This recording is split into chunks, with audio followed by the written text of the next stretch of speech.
They are North Africa's elite fighters, from countries across the Sahara such as Mali, Nigeria and Mauritania, sent here to Senegal to learn from the West's best. American, Canadian and European special forces are teaching impoverished nations to fight a growing menace. The vast, empty sands of their countries are hosting Al-Qaeda's African offshoot, Al-Qaeda in the Islamic Maghreb, perhaps better known by the acronym AQIM. The men who will be sent to hunt the terrorists train for weeks, conducting mock raids and repeating attacks.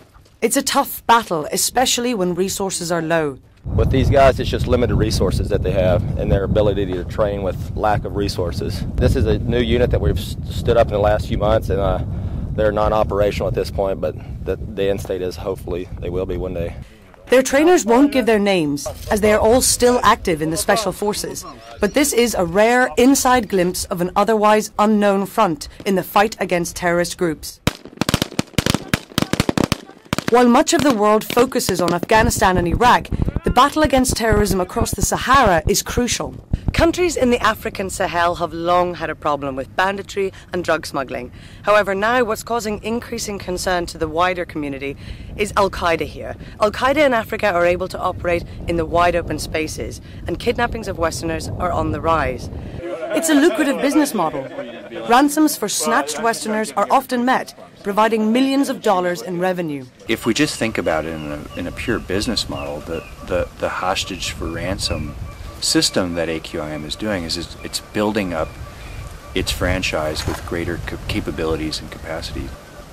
To train militarily takes a lot of money. So all those sort of things do need resources to the extent by which it's funding the Al-Qaeda network writ large. Countries like Mali and Mauritania have vast open spaces with little government presence. The trainers teach the recruits that reclaiming Al-Qaeda safe havens will require civilian cooperation.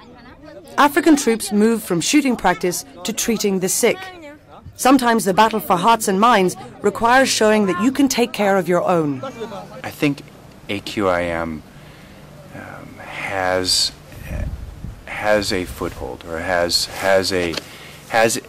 an ability to have safe haven in northern Mali, and does a fantastic job of interacting with the people. It probably provides some revenue to the people. It probably provides opportunities, maybe even jobs as a result of their activities. This land is feared by some as Europe's backdoor for terrorists. But cooperation here is not complete. Critics point out the absence of French or British trainers. Algeria, where AQIM began, does not take part. The US military in the Sahara says it does not conduct any attacks on Al-Qaeda itself here, and turning these African troops into an effective counter-terrorism measure could take years. The balance of power between Sahelian governments and Al-Qaeda will depend on it. Jane Ferguson for CNN, TS Senegal.